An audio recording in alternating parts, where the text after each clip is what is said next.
자, 반갑습니다. 세종고등학교 박재상입니다. 이번에 고3 학생들이 본 이제 2024학년도 대학 수학 능력 시험 서울 모의평가 5월에 봤지만 통상 4월 모의평가라고 하니까요. 선생님이 원래 뒤에 나올 근현대 영상을 미리 찍어놓고 올렸는데 약간 전근대에서 조금 여러분들한테 언급할 만한 부분이 있는 것 같아서 그거부터 먼저 한번 언급을 하고 넘어가야 될 것 같아서 추가 촬영을 진행하고 있습니다. 그래서 이제 선생님은 한국사를 담당하고 있는 박재상이고요. 여기 이제 만든 자료와 영상은 도담고등학교 신규환 선생님과 세종고에 있는 제가 박재상 선생님이 촬영을 진행하고 자료를 같이 만들고 있습니다. 여러분들 참고해 주시면 될 것 같고요.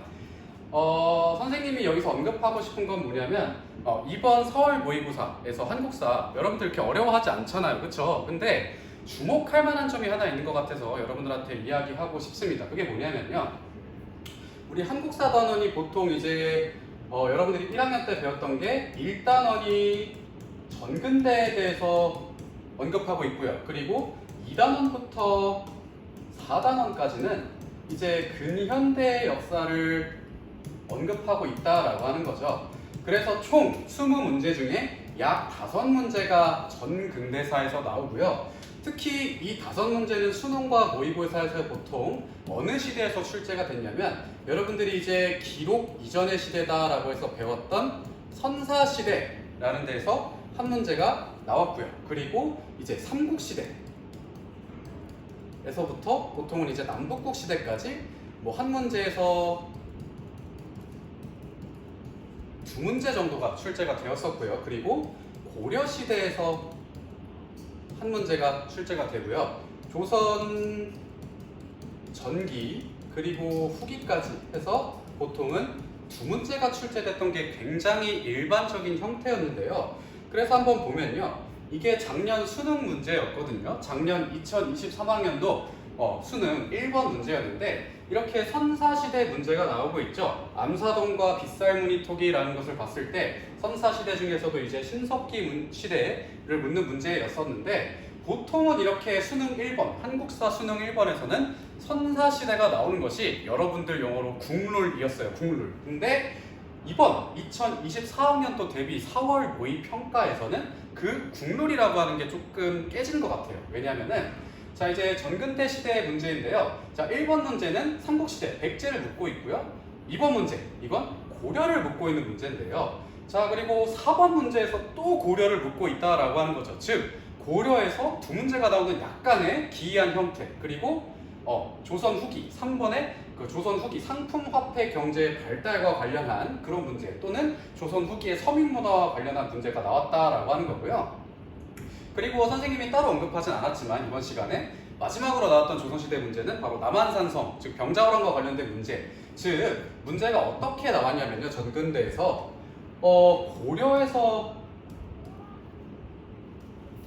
고려시대에서 2문제가 나왔고요. 삼국시대에서 한 문제, 조선시대에서 한 문제, 이렇게 나왔다라고 하는 거죠. 즉 고려시대에서 2문제가 나와버리는 이상한 형태를 가지고 있었다라고 하는 거고요. 그래서 봤을 때 선사시대가 나와야 되는 1번 문제에서 삼국시대가 나왔고, 고려에서 2문제가 나왔고요. 조선에서 2문제가 나왔고, 즉 선사시대가 삭제되어 버리는 약간의 기존의 형태와 다른 형태의 모의고사가 이번 4월 모의고사 때 출제가 됐다라고 하는 것입니다. 자, 그러면 선생님이 생각했을 때 그것뿐만 아니라 이번 4월 모의고사의 전근대사도 약간은 뭐 그렇게 쉽지만은 않았었던 것 같아요. 물론 어렵지도 않은 편이었지만, 그래서 전근대 문제 4문제에 대해서 한번 보고 가고 싶어서 여러분들과 함께 한번 이야기를 해보고 싶어서 추가 촬영을 하게 됐습니다. 자, 그래서 이제 먼저 전근대 문제를 한번 보도록 할 건데요. 자, 1번 문제 한번 보도록 하겠습니다. 자, 원래 1번 문제는 아까 말했듯이 선사시대, 구석기, 신석기가 나와야 보통 국룰과도 같은 문제였는데, 그런데 1번에서 삼국시대를 묻고 있는, 벌써부터 삼국시대를 묻고 있다라고 하는 거죠. 자, 그래서 1번 문제 한번 보도록 하겠습니다. 가 국가에 대한 설명으로 옳은 것은 이라고 하고 있네요. 가 국가가 어딘지 알아야겠네요. 우리 연구에는 가의 수도였던 웅진, 벌써 이제 웅진이라고 하는 결정적인 키워드를 주고 있죠. 두 번째 키워드가 뭘까요? 그렇죠, 무령왕릉이라고 하는 키워드를 가지고 있네요. 즉, 이 가 국가는 여러분들이 어렵지 않게 그렇죠. 백제라고 하는 것을 찾을 수 있겠습니다. 백제에 대한 설명을 묻고 있네요. 그렇죠? 자, 백제에 대한 설명으로 옳은 거 한번 골라보도록 합시다. 자, 1번 보기. 해동성국이라는 키워드를 가지고 있네요. 해동성국은 남북국 시대 중에 그렇죠. 발해 전성기를 지칭하는 용어였죠. 당나라가 발해를 해동성국으로 불렀다라고 기록에 남아 있습니다. 자, 두 번째. 골품제를 시행하였다라고 하는 것. 즉, 골품에 따라서 몇두품, 진골, 성골 이렇게 나눴던 시대. 혹은 그러한 골품제를 놔두고 있었던 나라가 어디였어요? 그렇죠. 신라라고 하는 나라였고요. 자, 경국대전을 반포하였다라고 했습니다. 경국대전은 조선 성종 때, 세조 때 편찬을 시작해서 성종 때 완성된 것이죠. 즉, 조선이란 나라의 통치 체제의 완성을 알리는 법전이었고요. 마한 지역을 병합하였다. 이게 정답이죠. 그렇죠? 백제 무슨 왕 때요? 그렇죠. 백제 근초고왕 때 마한 지역을 병합했다라고 여러분들이 배웠을 겁니다. 답은 4번이었을 거고요. 5번 살수에서 수나라의 군대를 물리쳤던 건 고구려의 을지문덕이었죠. 여기까지 어렵지 않죠. 그렇죠? 1번 문제는 보통 어렵지 않게 나오는 것이 여러분들 말로 다시 한번 얘기하자면 국룰입니다. 그래서 이제 이따 뒤에서 말하겠지만 근현대사 같은 경우는 특히 현대사, 우리와 아주 가까운 역사인 현대사 같은 경우는 보기의 시대 범위가 약간은 촘촘하기 때문에 조금은 까다롭게 봐야겠지만 이 전근대사까지는 여러분들이 간단하게 보고 와도 괜찮을 정도로 아직까지는 보기의 시대 범위가 그렇게 촘촘하지는 않은 편입니다. 자, 2번 문제입니다. 2번 문제는 자, 어떤 걸 묻고 있는지 한번 보도록 합시다. 특정 인물, 가 국왕이 누군지를 묻고 있네요. 한번 키워드를 찾아봅시다. 후주 출신의 쌍기라는 사람의 권위를 받아들여서 뭐를 실시했대요? 그렇죠? 과거제라는 걸 실시했대요. 그렇죠? 과거제라는 걸 우리나라에서 처음 시행한 사람을 찾으면 되는 문제겠네요. 어렵지 않죠? 어느 나라의 누굴까요? 그렇죠? 고려라고 하는 나라의 광종이라고 하는 임금을 찾으면 되는 문제였고요. 문제가 이 가인 광종이라는 사람이 시행한 정책으로 옳은 것을 고르는 문제였습니다. 그렇죠? 이거 볼 필요도 없죠. 그렇죠? 과거제를 처음 시행했다라고 하는 것, 이것만으로도 충분히 고려의 광종이라는 임금을 찾을 수 있는 키워드가 됩니다. 한번 봅시다. 무산국을 정복하였다. 지금의 울릉도를 정복한 건 그렇죠. 신라의 지증왕 때이기 때문에 옳은 것을 고르는 이번 문제의 정답은 아닌 것 같습니다. 훈민정음을 창자하였다. 우리 도시의 이름이기도 한, 그쵸? 세종임금께서, 조선의 세종임금께서 만들었던 것이고요. 수원 화성을 축조하였다. 그쵸? 이거는 조선의 정조임금 때 만들어진 것이고요. 수도를 평양으로 옮겼다. 뭐 학술적인 차이도 있지만 보통은 우리가 평양성으로 수도를 옮긴 것은 고구려의 남진 정책이 일환이었던, 그렇죠? 장수왕이라고 하는 임금 때, 고구려의 장수왕이라고 하는 임금 때 실시가 됐던 거고요. 자, 답은 5번이네요. 그쵸? 노비 안건법을 실시했다. 억울하게 노비가 된 사람들을 해방시켜 줌으로써 일종의 호족 세력들의 힘을 약화시켰던 노비 안건법이라는 걸 실시했던 임금이 바로 광종이었습니다. 따라서 광종이 시행한 정책으로 옳은 것은 5번에 해당할 수 있는 거죠. 즉, 여기서 이제 고려시대가 나왔으니까 여러분들이 보통은 이번 시험에서 고려는 이제 안 나오겠구나 라고 예측을 했겠지만 다음 문제를 한번 볼게요. 자, 4번 문제에서도 고려시대를 묻고 있다라고 하는 거죠. 흔치 않은 형태라고 몇 번 말씀을 드렸습니다. 즉, 고려라는 시대에서 두 문제가 나오는 흔치 않은 모의고사가 이번 4월 모의고사라는 것인데요. 자, 한번 보도록 하겠습니다. 자, 몽골의 침입, 몽골의 재침에 대비하기 위해서 최후라는 사람이 강화도로 천도할 것을 청하였다라고 하는 이 사건이 이 연표에서 어느 시기에 들어가야지 옳은 것일까? 이게 굉장히 선생님이 생각하기에는 약간은 까다로운 전근대 문제였던 것 같아요. 그쵸? 최후라는 사람이 몽골의 침입에 맞서서 강화도로 천도했던 시기가 이 중에 어딘가를 봤더니 자, 이 중에서 어느 곳이 답이 될 수 있을까요? 그렇죠. 바로 이 시기가 답이 될 수 있겠네요. 왜냐하면은 이 최우라는 사람도 결국에는 무신 정권의 수장이었던 것이고요. 무신 정권이라고 하는 것이 등장을 하려면 당연히 그 무신 정권의 수립의 원인이 되었던 무신 정변이라는 사건이 일어난 이후의 시기가 돼야겠죠. 그렇죠. 그래서 답은 이 중에서 나에 해당하는 4번이 정답이게 되는데요. 만약에 여기서 최우라고 하는 사람이 무신정권의 수장임을 눈치채지 못했으면 굉장히 까다로워질 수 있는 문제다라고 할 수 있는 것입니다. 선생님이 생각하기에 그나마 이번 4월 모의고사 한국사의 전근대 부분에서 어려웠던 문제일 수도 있겠고요.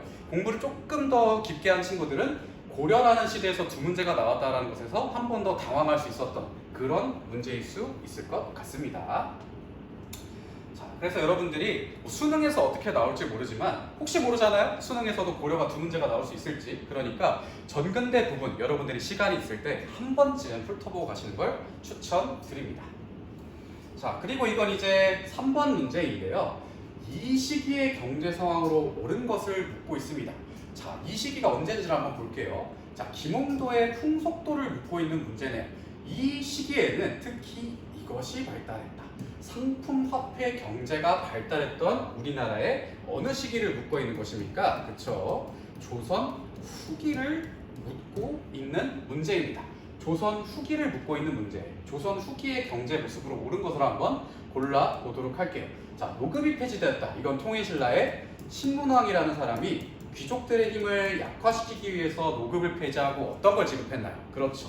관료전이라는 걸 먼저 지급하고 노급을 폐지했다라고 하는 거 여러분들이 배웠을 겁니다. 청해진이 설치되었다. 장보고라는 해상왕이 청해진이라고 하는 걸 설치했던 시기는 그렇죠. 통일신라 시기였을 겁니다. 자, 이게 정답이죠.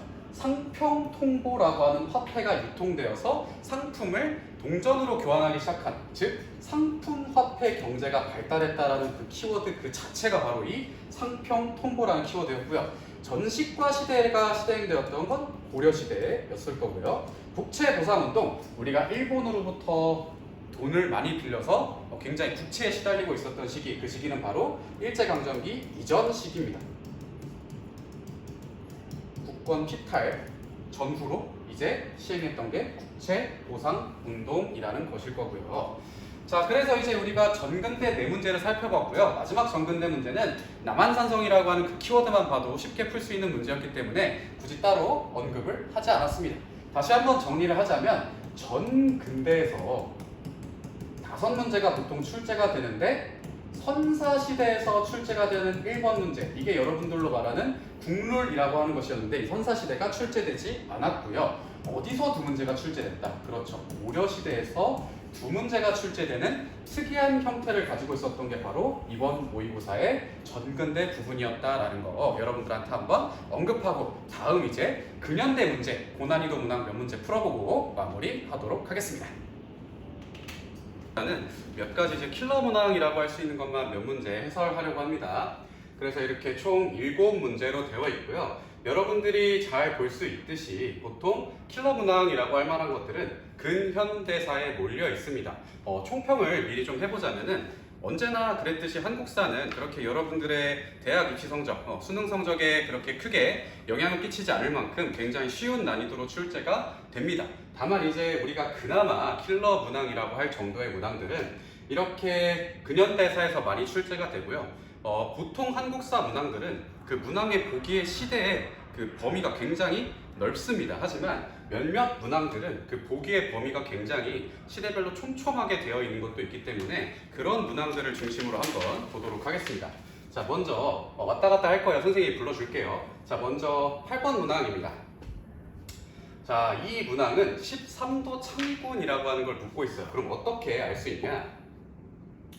자, 이 허위라고 하는 인물이 키워드가 될 수도 있지만 인물을 가지고 무언가를 알기엔 너무 어려운 키워드가 될 수 있으니까요. 일단 문제부터 한번 읽어보도록 합시다. 밑줄 친 의병 부대에 대해서 이야기를 하고 있어요. 뭔가 의병인가 봐요. 그쵸? 자, 이 사람은 일단 우리 의병들이 제일 많이 활약하고 있었던 시기에 살았던 사람이고요. 허위라고 하는 사람은요.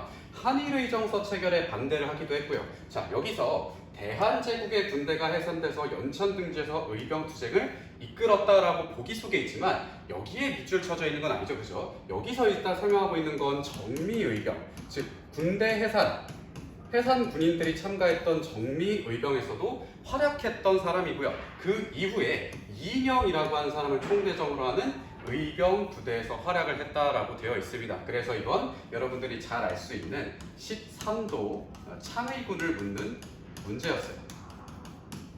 그래서 보기를 하나하나 보면은 갑신정변이라고 하는 건 이른바 1880년대 김옥균을 비롯한 개화파라는 사람들이 일으켰던 거죠. 그죠? 그리고 동북구성 이거는 저기 고려시대 이야기니까 절대로 답이 될 수 없죠. 그죠?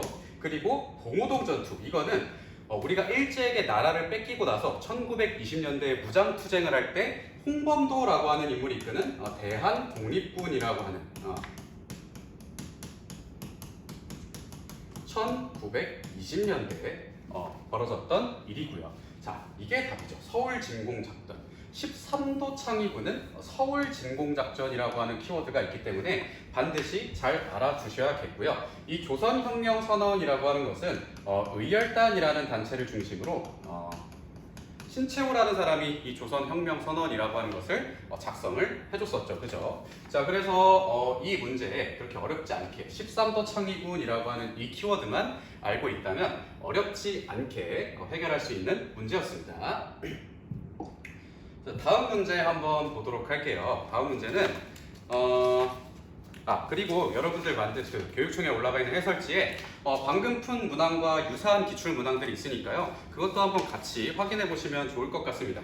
자, 다음 문제는 12번 문항입니다. 12번 문항. 무엇을 묻고 있냐 한번 봤더니 자, 이 책은 고종 황제의 직위를 정리했다라고 돼 있어요. 즉 고종이라는 사람을 황제라고 부르기 시작했네요.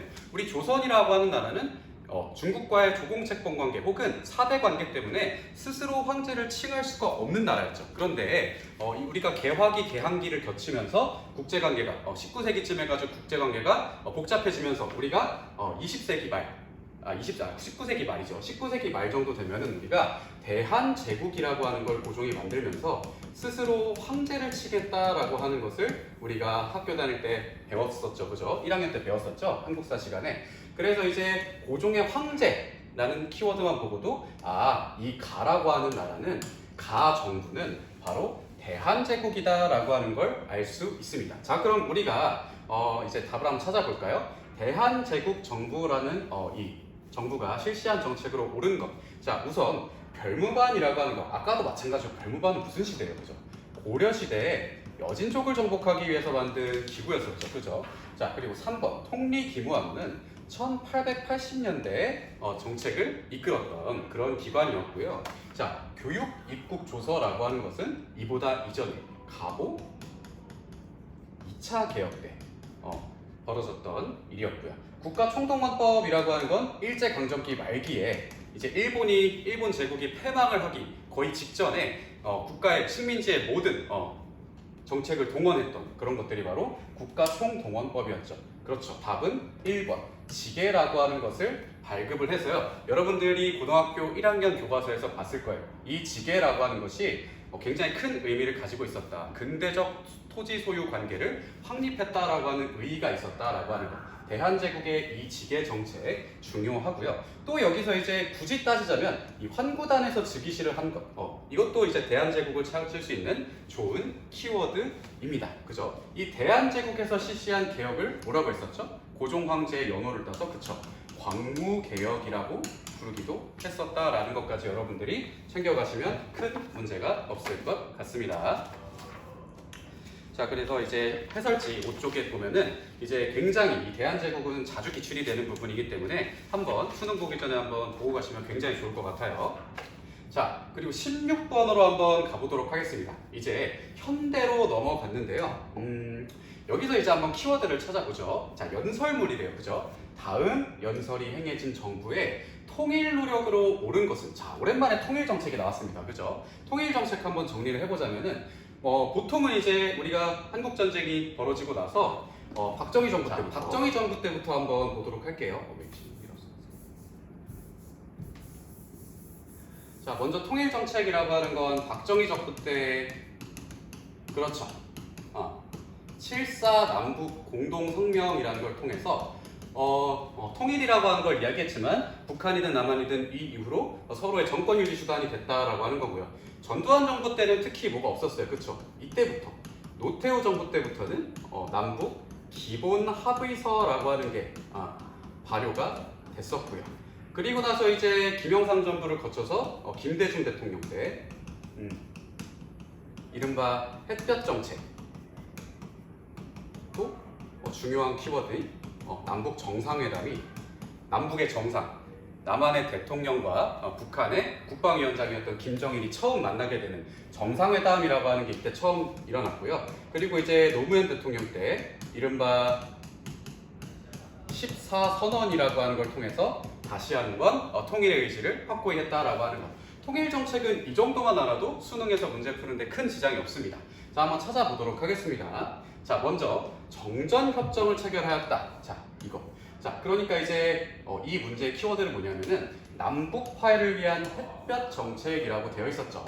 다음 연설이 행해진 정부를 찾는 것이니까 이 햇볕 정책 키워드였죠. 방금 선생님이 언급한 김대중 정부의 정책을 찾으면 되는 것이겠죠. 자, 그래서 이제 김대중 정부의 정책 한번 볼까요? 자, 옳은 것을 고르라고 했으니까. 자, 첫 번째, 정전협정을 찾아라 했다. 이건 6.25 전쟁 이후죠. 자, 두 번째, 좌우합작 7원칙을 발표하였다. 우리가 해방이 되고 나서 얼마 안 돼서 1940년대 후반에 좌우의 대립이 굉장히 첨예했었죠. 그걸 이제 좀 극복해보고자 좌우합작 7원칙이라고 하는 것이 1940년대 말에 나오게 되는 것이고요. 자, 남북 기본 합의서 방금 봤었죠. 김대중 대통령 전 대통령인 노태우 대통령, 노태우 정부 때 이야기고요. 자, 7.4 남북 공동성명이라고 하는 것이 있었죠. 이건 방금 전에 얘기했던 박정희 정부 때죠. 자, 그래서 이제 답은 5번이 되겠습니다. 아까 선생님이 따로 판서를 하지 않았지만 노무현 대통령의 14선언 전에 김대중 정부의 6.15 남북 공동선언 그리고 남북 정상회담 그런 키워드, 김대중 정부의 그런 키워드들을 아주 잘 가져가시면 되겠습니다. 남북 정상회담이라고 하는 키워드를 여기서 찾을 수 있네요.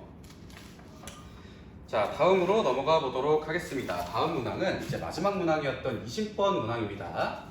자, 이것도 근현대 문항이네요. 한번 키워드를 찾아보도록 합시다. 자, 먼저 문제가 가민주화 운동에 대한 설명으로 옳은 것을 고르라 라고 하고 있죠. 뭔가 민주화 운동하면 우리가 떠오르는 게 뭐가 있어요, 그쵸? 4.19 혁명이라는 게 있었죠. 4.19 혁명이라고 하는 건 즉 이승만 대통령의 부정선거에 반대했던 그런 혁명이었고요.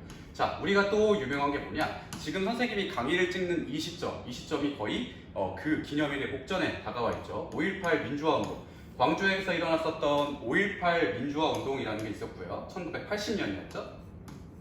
그리고 나서 이제 민주화의 분위기가 가장 무르익었었던 6월 민주항쟁까지 1980년대 말이었습니다. 자, 그럼 보통 민주화 운동은 이렇게 세 가지를 이야기하니까 묻는 문항도 분명히 묻는 주제도 이 셋 중에 하나일 것입니다. 한번 보도록 할게요. 자, 역사 동아리 답사 안내라고 써져 있네요. 자, 한번 키워드를 찾아봅시다. 민주인권기념관, 즉 구 남영동 대공분실, 서울역 옆 동네가 남영동이라고 하는 동네인데 거기에 박종철이라고 하는 사람이 옛날 이제 남영동 대공분실, 이른바 민주투사들을 물고문시켰던 그 무시무시한 곳에서 박종철이라고 하는 인물이 사망한 장소로서 하나의 키워드를 잡고 있습니다. 한번 또 볼까요? 자, 명동성당이라고 하는 키워드는 여러분들이 조금 생소할 수도 있지만 결정타, 즉 이한열이라고 하는 사람, 연세대학교 학생이었던 이한열 학생이 최루탄에 맞아 숨진 사건으로 굉장히 1987년, 88년 이때 굉장히 민주항쟁의 분위기가 무르익었었던, 즉 이 사건은, 이 민주화 운동은 6월 민주항쟁을 묻는 문제일 것입니다. 자, 그래서 이제 가민주화 운동, 여기 보이는 가민주화 운동은 여기 보이는 6월 민주항쟁을 이야기하고 있는 것 같습니다. 자, 6월 민주항쟁에 대한 정답을 찾으면 되겠죠. 자, 첫 번째 보기, 신탁통치 결정에 반대하였다. 이건 우리가 해방되고 나서 얼마 안 돼서, 그렇죠, 모스크바 3상 회의라고 하는 곳에서 그거 결정된 바에 대해서 소문이 나서 이제 신탁통치라는 것이 소문이 나서 반대했던 운동이었죠. 대통령 직선제 개헌을 이끌어냈다. 그쵸, 그동안은 우리가 독재 정권에 의해서 간선을 통해서 대통령을 선출을 했었는데 이 6월 민주항쟁의 결과 우리가 이제 지금처럼 우리의 손으로 직접 대통령을 뽑는 대통령 직선제 개헌을 이끌어냈던 거고요.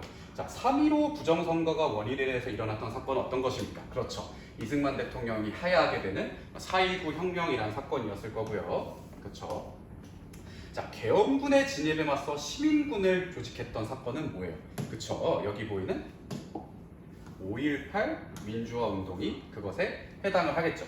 자, 그리고 이제 윌슨이 제기한 민족 자결주의의 영향을 받았던 건 그쵸? 바로 3.1 운동이라고 하는 사건이었습니다. 1919년 임시정부 수립의 계기가 되기도 하는 사건 3.1 운동이었습니다. 생각보다 보기의 시대가 굉장히 촘촘하죠. 나름 아까 막 저희 고려시대를 넘나드는 그런 보기와는 다르게 현대사 부분은 생각보다 보기의 시대가 까다롭게 촘촘하게 되어 있는 경우가 있으니까요. 여러분들도 실제 수능 보기 전에 이 현대사 부분 정도는 상대적으로 조금 보기의 시대를 촘촘하게 보시는 것을 권해드립니다. 자, 그럼 다음 문제 한번 넘어가 볼게요. 조금 앞으로 가서요. 7번 문제 한번 보도록 하겠습니다. 자, 가정부에 대한 설명으로 옳은 것은, 즉 현대사에서는 무슨 정부를 묻는다든지 혹은 인물을 묻는다든지 그런 문제가 굉장히 많이 나옵니다. 그래서 이제 가정부를 한번 찾아보면 될 것 같은데, 자, 키워드를 한번 찾아볼게요. 가라고 하는 정부는 조직을 정비하는 과정에서 연통제라는 걸 실시했대요. 이미 여기서 공부한 친구들은 조금 더 알겠죠. 근데 혹시 모르니까 하나 더 가볼게요. 쭈루루루루 독립운동의 자금을 조달을 위해서 뭐를 했는데 교통국이라는 걸 뒀구나. 결정타를 날렸네요. 즉 가정부가 의미하는 건 그쵸, 대한민국 임시정부. 방금 3.1운동에 대해서 잠깐 언급했었죠. 그 3.1운동의 결과 민족 독립운동을 이끌 구심점이 필요하기 때문에 세워진 게 임시정부였고요. 임시정부라는 게 세워진 지 얼마 안 돼서 국내와 국외의 연락망을 정비하기 위해서 여기 연통제와 교통국이라는 걸 실시했던 게 임시정부였죠. 즉 이 문제에서 가정부를 찾기 위해서 필요했던 키워드는 여기 보이는 연통제와 교통국. 뭐 굳이 하나 더 따지자면 여기에 의연금이라고 하는 말이 있죠. 의연금을 거뒀던 것도 독립운동의 구심점을 이끌었던 임시정부의 역할이었습니다. 자, 즉 여기서 대한민국 임시정부가 했던 그런 정책들을 한번 찾아보면 되겠는데요. 자, 1번 허니욕조를 채택한 건 그렇죠. 우리가 나라를 뺏기기 전에 독립협회라는 곳에서 추진을 했던 것이었고요. 가보개혁을 이끌었던 것, 그쵸? 뭐 군국기무처 같은, 1, 2차가 다르긴 하지만 보통 이제 1차 가보개혁에선 군국기무처 같은 이른바 어떤 거예요? 기봉집 내각이 이끌었던 가보개혁. 그쵸? 여러분들 잘 알고 있을 겁니다. 진단학고를 발행한 거는 일제강점기의 말 그대로 진단학회일 거고요. 자, 이 신흥강습소라고 하는 것, 이 신흥강습소는 조금 헷갈릴 수 있겠지만 1910년대 혹은 그 전후 이렇게 말합니다. 그때 우리나라의 독립운동을 이끌었던 비밀결사단체가 신민회였죠. 네, 신민회를 중심으로 만들어졌던 게 여기 보이는 신흥강습소였고요. 자, 이게 정답이죠. 구미위원부.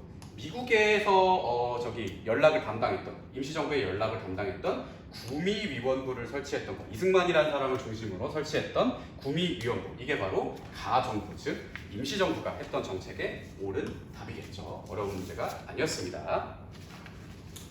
그래서 넘어가고요. 자, 이제 두 문제 정도 남았네요. 해설할 문제가.